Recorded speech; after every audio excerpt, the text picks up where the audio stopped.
The Metaltron is the first Dalek character we see in the new series of Doctor Who, and is the star of the episode simply titled Dalek. But what is the history of this lone Dalek survivor of the Time War? According to the novelisation of the episode Dalek, written by Robert Shearman, this Dalek was created during the Time War and assigned a commander, which was later destroyed. This Dalek saw several commanders during its career as a soldier during the Time War, and it eventually participated in the fall of Arcadia. There, it encountered the War Doctor, but it fled from him in fear, and was later sent hurtling through time at some point before the end of the war. The Dalek fell through time and crashed on Earth, on the Ascension Islands in 1962, where it burned in its crater for 3 days, screaming the entire time. The Dalek was eventually recovered and sold to collectors, passing through several private collections of alien artifacts under the name of The Object. It was bought by internet billionaire Henry Van Staten, who nicknamed it the Metaltron, and kept it in his private vault in a bunker in Utah as his one living specimen. There, he instructed his employee Simmons to torture the Dalek in order to get it to talk to him. The Dalek refused to speak to anyone, however, and though its weapons were non-functional and it was heavily damaged, it was still capable of killing. One of Henry Van Staten's specialists, Dr. Kandinsky, touched the Dalek without gloves on and burst into flames. The Dalek sent out a distress signal,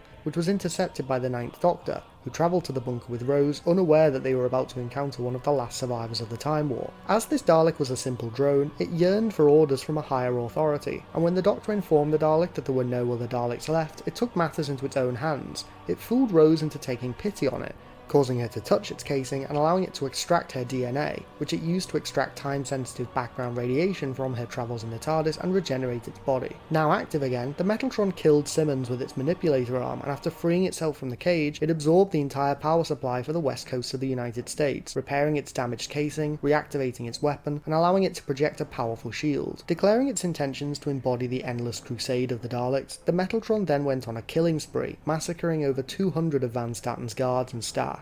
However, the Metaltron had absorbed Rose's DNA in order to rejuvenate itself. This meant that it could now feel emotions, and it eventually started to mutate and question its purpose. Finding itself unable to kill Rose, the Metaltron instead chose to destroy itself, realising that it was no longer a Dalek and that it could not tolerate the new ideas and feelings that it was experiencing. This shows the obsession that Daleks have with their own perceived purity. A standard Dalek drone could not allow itself to continue to exist if it was impure. The Metaltron is, in many ways, a horrific parallel of the Doctor himself at this point in his story. Both the Metaltron and the Doctor are, at that point, the two last surviving members of their species in the known universe. But while the Doctor shows the ability to face his past and move forward, the Metaltron refuses to allow himself to experience new ideas or feelings. His Dalek brainwashing and dogmatic mindset compels him to self-destruct rather than change.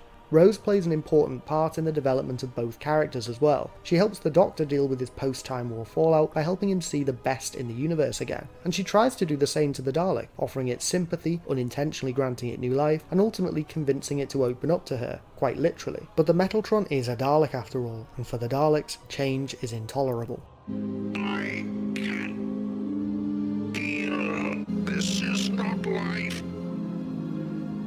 This is sickness. I shall not be like you. What do you think of the Metaltron? Do you pity this Dalek, or consider its actions to be beyond redemption? What other unique Dalek characters do you want me to cover in a future video? Let me know in the comments below.